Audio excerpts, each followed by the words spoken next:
IAS के इस YouTube channel पर आप सभी का स्वागत है। मेरा नाम है प्राची मिश्रा और आज हम बात करने वाले हैं महाराष्ट्र सरकार ने एक ऐतिहासिक फैसला लिया है। फैसला क्या लिया है तो सबसे पहले बात करते हैं कि न्यूज़ क्या है। न्यूज़ ये थी कि Maharashtra makes mother's name mandatory in Aadhaar, PAN card and other government document from 1 मई।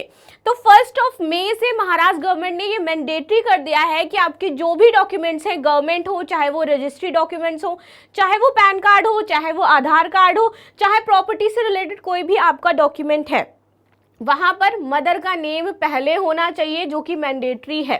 ठीक है, अगर आपको नहीं पता है तो मैं बता दूं कि महाराष्ट्र गवर्नमेंट में एक ऐसी पॉलिसी है कि वहां पर जो भी बच्चे एडमिशन लेते हैं तो पहले उनका नाम होता है, देन उसके बाद फादर का नाम होता है, देन उसके बाद उनका जो कास्ट होता है वो लिखा जाता है।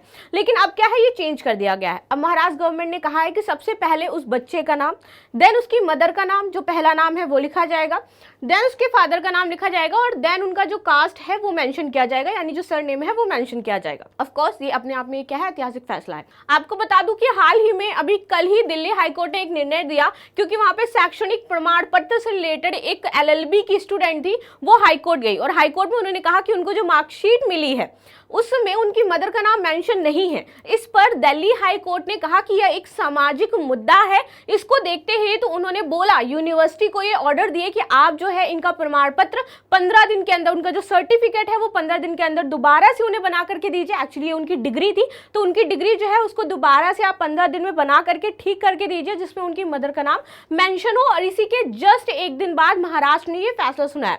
इस टाइम चुनाव का माहौल है, आप सभी जानते हैं, और ये जो निर्णय है ये बहुत ही अच्छा साबित हो सकता है महाराष्ट्र गवर्नमेंट के लिए। ठीक है, अब देखना ये होगा क्या अदर जो सेंट्रल, जो अदर आपकी स्टेट गवर्नमेंट्स हैं वो इस प्रकार का निर्णय लेकर के आती हैं, नहीं आती हैं, क्योंकि महाराष्ट्र अभी तक भारत में पहला ऐसा स्टेट है जिसने इस प्रकार का कोई निर्णय लिया है और ये मैंडेटरी क्या है कि मदर का नेम पहले होना चाहिए।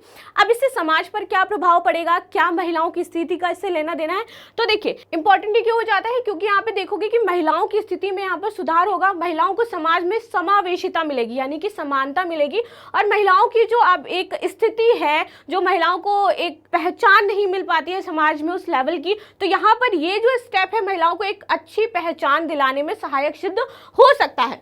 ठीक है, यह निर्णय आपका 1 मई 2024 से पूर्णतया लागू किया जाएगा और 1 मई 2014 को जिन बच्चों ने जन्म लिया है या उसके बाद जिन बच्चों ने जन्म लिया है तो उनके सर्टिफिकेशन में चेंज करना अनिवार्य है, यानी कि उनको अपने सर्टिफिकेट में अपनी मदर का नेम, आधार कार्ड में, पैन कार्ड में मदर का नेम साथ में लिखवाना ही होगा।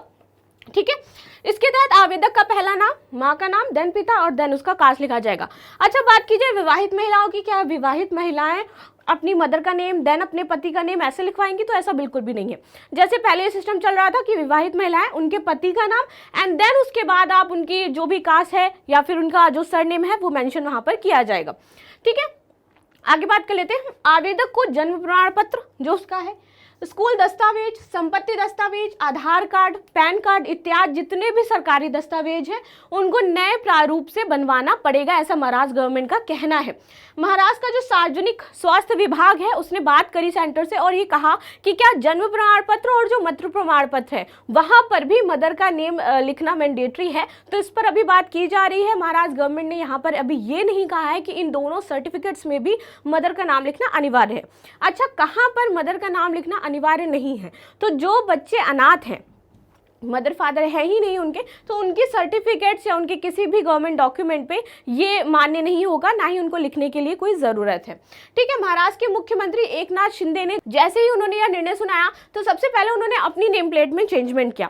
उन्होंने लिखा एकनाथ गंगूभाई संभाजी शिंदे, ये इनकी मदर हैं और ये इनके फादर हैं, यानी कि उन्होंने सबसे पहले खुद पर अप्लाई किया एंड देन जनता से अपील करी कि वो अपने डॉक्यूमेंट्स में चेंजमेंट करवाएं। ठीक है, ये बहुत ही अच्छा स्टेप है। जैसे मैंने बताया कि उद्देश्य क्या था इसका, तो चलिए देख लेते हैं उद्देश्य। यह नियम महिलाओं को अधिक मान्यता देगा समाज में और समावेशिता से इसको बढ़ावा मिलेगा, यानी समावेशिता होगी। अनिवार्य बनाकर सरकार आधिकारिक दस्तावेजीकरण में माता और पिता दोनों की भूमिका को क्या करेगा, सुदृढ़ करेगा। देखिए, ये जो दिल्ली गवर्नमेंट का अभी हाल ही में कल या परसों उनका जो डिसीजन आया, कल आया एटलीस्ट, तो वहां पे कहा गया था जो आवेदक है, यानी कि जो अभिभावक है, सॉरी नॉट आवेदक, जो अभिभावक हैं, अभिभावक के अंतर्गत माता और पिता दोनों आते हैं, ठीक है। तो वहां पे सिर्फ पिता का नाम लिखना जायज नहीं है, इसलिए माता और पिता दोनों का नाम वहां पर होना चाहिए। आप प्रेजेंट में देखोगे कई बार आपकी जो डिग्रियां हैं वहां पे सिर्फ फादर का नेम होगा, मदर का नेम नहीं होगा, ठीक है। आधार कार्ड, पैन कार्ड या फिर जनरली लोग जो सीवी बनाते हैं वहां पे सिर्फ अपने फादर का नेम मेंशन करते हैं, मदर का नेम मेंशन नहीं करते। बहुत रेयर केस में ऐसा होता है कि किसी ने दोनों नाम लिख रखे हैं। तो ऐसे ही धीरे धीरे क्या आएगा, समाज में चेंजमेंट आएगा। और ये जो फैसला महाराष्ट्र गवर्नमेंट ने लिया है, मैं ऐसा होप कर सकती हूँ कि अदर जो स्टेट गवर्नमेंट हैं इसको मैंडेटरी करेंगे कि आपकी सर्टिफिकेट, आधार कार्ड, हर एक जगह पैन कार्ड आपके मदर एंड फादर दोनों का नाम होना। देख लेते हैं क्वेश्चन, जैसे कि डेली हम क्वेश्चंस देखते हैं। तो क्या है क्वेश्चन, सबसे पहले महाराष्ट्र सरकार द्वारा सभी सरकारी दस्तावेजों में मां के प्रथम नाम का उल्लेख करने वाले नियम के संदर्भ में निम्नलिखित कथनों पर विचार कीजिए। सबसे पहले इसके तहत आवेदक का पहला नाम, उसके बाद मां का पहला नाम, फिर पिता का पहला नाम, उपनाम लिखा जाना चाहिए। यह नियम 1 मई 2004 या उसके बाद पैदा हुए लोगों पर लागू होगा। यह नियम अनाथ बच्चों पर लागू नहीं होगा।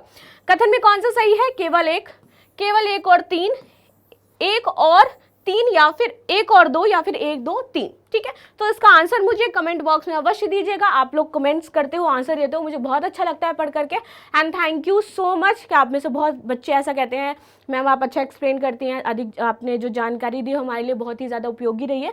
तो वैसे ही मैं आपसे यह कहना चाहती हूँ, थैंक यू सो मच जो आप लोग कमेंट करते हो। एंड अगेन आपकी जो भी राय हुआ करे, जो आप मेरे से पूछना चाहते हो, कमेंट बॉक्स में लिख सकते हो, ऑफकोर्स मैं उसका रिप्लाई दूंगी।